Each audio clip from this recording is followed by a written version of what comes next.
Hi, this is Brian Klug with Anantech, and what I'm showing off is HDMI mirroring on the LG Optimus 2X. So what I have here is the LG Optimus 2X. The HDMI port is at the top, right under this little door here. And I have the supplied cable, which is micro HDMI to HDMI, plugged into my AV receiver. And if I can get it in here, there we go. So I plugged it in and immediately will connect and mirror exactly what I'm showing on here on the TV. So you can see there's not a lot of lag. There's a tiny little bit of lag. You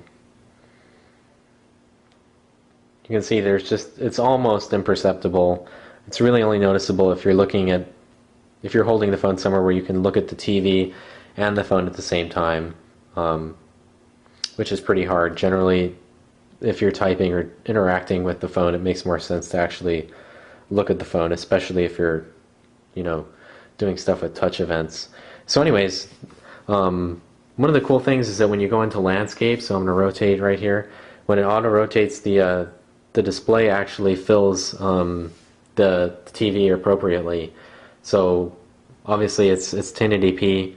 The output is actually being upscaled. I don't know if you can see it in the video, but it's definitely obvious, at least with text, that there's some upscaling going on, but it looks quite good actually, especially for that 800 by 480 display.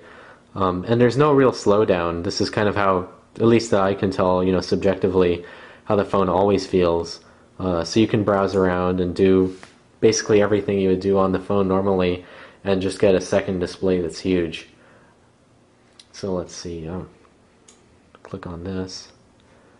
Just do some browsing.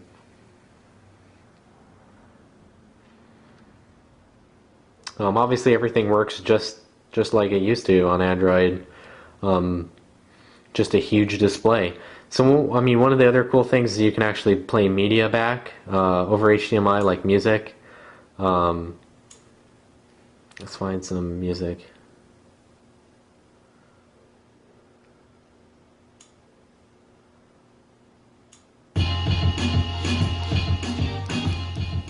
So I think that's pretty useful.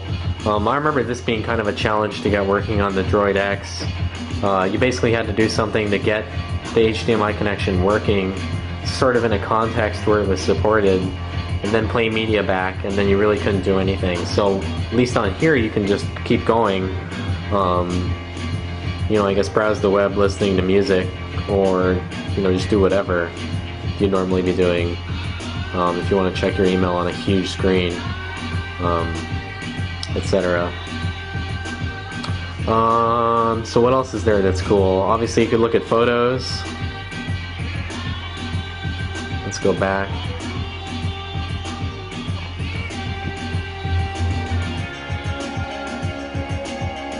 So I have some cool photos in the Nexus 1 taken on here. You can use the gestures to go to the next photo. That's pretty cool if you haven't seen that already. So of course those are accelerometer gestures. So I mean, you could use the phone as a slideshow aid, ostensibly.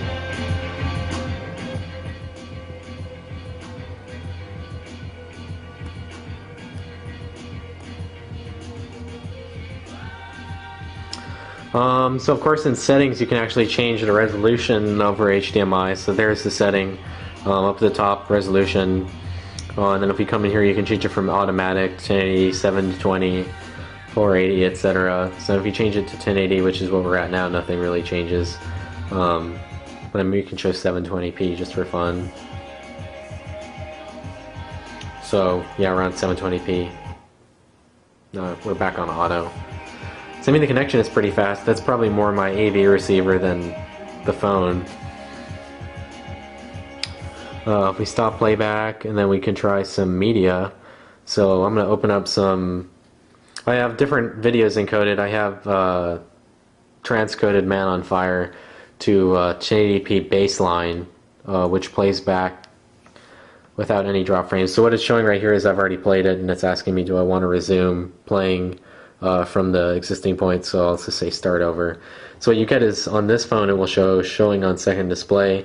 With the playback controls, of course, you can scrub and change your aspect scaling, and then the main display will actually show the media. And this seems to enable and disable a spatializer, like some Dolby software. Um, so there's no lights lit up on the AV receiver that are showing, we're using 5.1 or anything.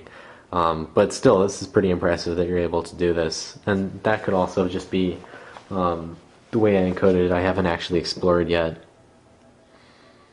So that works.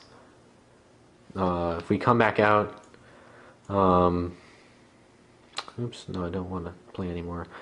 Really, basically, I follow the sort of example that NVIDIA set in their specs. So they say 1080p baseline decodes. I'd stick to that. So just one reference frame. If you try to do the iPhone 4 level, so this is encoded just using the iPhone 4 preset and handbrake, which is, I believe, high profile with that 960 resolution. You can see it sort of drops frames, and right there it's definitely speeding back up. But if you follow their guidelines, then it works just fine. And their guidelines were just kind of what I went off of based on this video clip folder.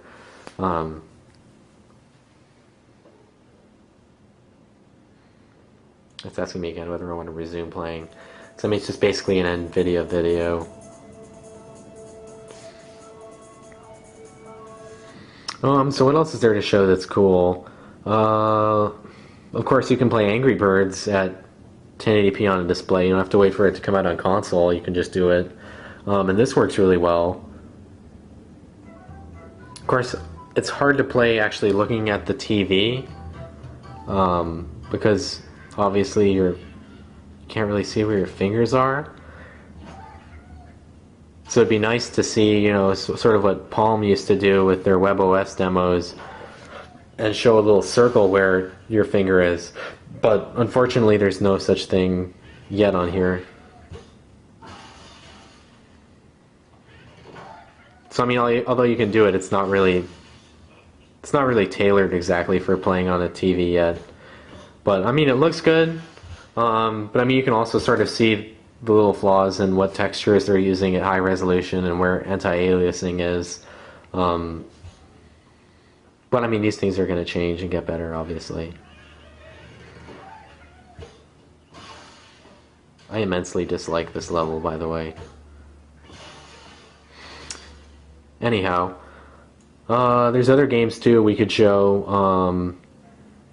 The Galaxy on Fire 2 doesn't auto-rotate, which is a little bit disappointing.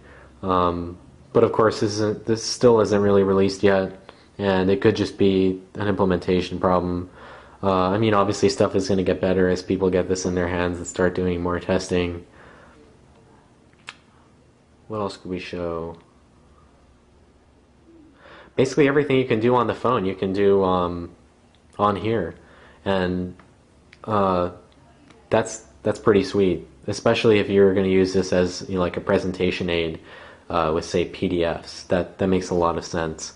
And that's something that's also pretty cool. Maybe we'll start to see, once we get Office on here, it being used as sort of a PowerPoint tool. I think that's basically it. HDMI mirroring definitely works. Tiny bit of input lag. Media plays back fine. I like to do this with the camera. You can see the camera does work, and it is being mirrored, so you can stare at the TV through like a million copies. So yeah, that's it. Thanks for watching.